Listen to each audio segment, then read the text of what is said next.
आज जोड़ा साको मैदान में हमारे ममता बनर्जी और सेनापति माननीय मुख्यमंत्री ममता बनर्जी और सेनापति अभिषेक बनर्जी के पुकार पे हम लोग SIR का लेकर जो प्रक्रिया चल रहा है उसके हम लोग आए उस विरोध में, ताकि ऐसा ना हो कि कोई भी वोट का अधिकार कटे। तो हमारे अमित गुप्ता जी तृणमूल कांग्रेस दमदम बैरकपुर सांगठनिक जिला के सभापति श्री अमित गुप्ता जी के नेतृत्व में हम लोग आए हुए हैं। मैं मदन से सेक्रेटरी ऑफ दमदम बैरकपुर सांगठनिक जिला सेक्रेटरी, तो हम लोग इसी पे आए हुए हैं उनका साथ देने के लिए। हम लोग इसमें सम्मिलित हुए हैं विरोध सभा में, ताकि किसी प्रकार का ऐसा ना हो कि वैध जो वोटर है, जो ओरिजिनल वोटर है, उनके वोट अधिकार को काटा जाए। यही हम लोगों से ये है कि ठीक है आप SIR कर रहे कीजिए, लेकिन इसका गलत व्यवहार ना हो, गलत उपयोग ना हो। हाँ, यही है। आप जितना भी करें, हमारे ममता बनर्जी हमारे तृणमूल से ज़रूर जीतेगी ही, इसमें कोई संदेह नहीं है। क्योंकि पब्लिक हमारे साथ है, जनता मेरे साथ, हम लोगों के साथ है।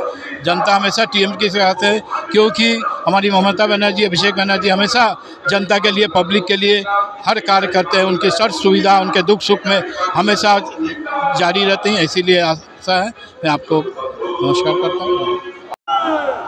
करते लूट बोलते झूठ,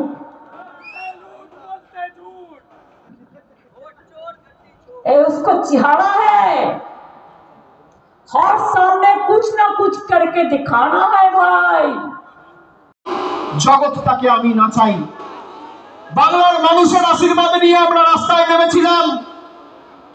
একদিকে 10 কোটি মানুষের আশীর্বাদ, আর একদিকে কেন্দ্র সরকারের ED CBI মন্ত্রীরা, সুপ্রিম কোর্ট, হাইকোর্ট, বিচার ব্যবস্থার একাংশ,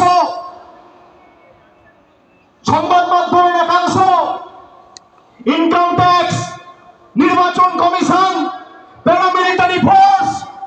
গোয়ারা হেরেছে, জয় হয়েছে বাংলার মানুষের। সেই 100 দিনে সুপ্রিম কোর্ট রায় দিয়েছে যে বাংলার মানুষকে টাকা দিতে হবে। আমরা বলেছিলাম জুন মাসে যখন SIR এর নোটিফিকেশন করেছিল, যে জুন মাসে তৃণমূল কংগ্রেস তার অবস্থান স্পষ্ট করে বলেছিল যে একটা যোগ্য ভোটারের তালিকা থেকে যদি নাম বাদ যায়, বাংলার ক্ষমতাটা কি দিল্লির জমিদারদের দিল্লির বুকে এবং দিল্লির মাটিতে তৃণমূল কংগ্রেস দেখাবে। এই যে 7 জন আত্মহত্যা করে মারা গেছে, প্রাণ দিয়েছে, সবার ভোটার তালিকায় নাম ছিল। যখন ইচ্ছা, যাকে ইচ্ছা বাংলাদেশি বলে আখ্যায়িত করে ডিভোট করে দিচ্ছে। একটা অন্তঃসত্ত্বা মহিলা, তার 6 জন পরিবারের সদস্য সহ তাকে, যেখানে হাইকোর্ট রায় দিয়েছে তার মায়ের ভোটার তালিকায় নাম রয়েছে, তার বাবার ভোটার তালিকায় নাম রয়েছে, 2002 এর খসড়া তালিকায় নাম রয়েছে, তাকে বাংলাদেশি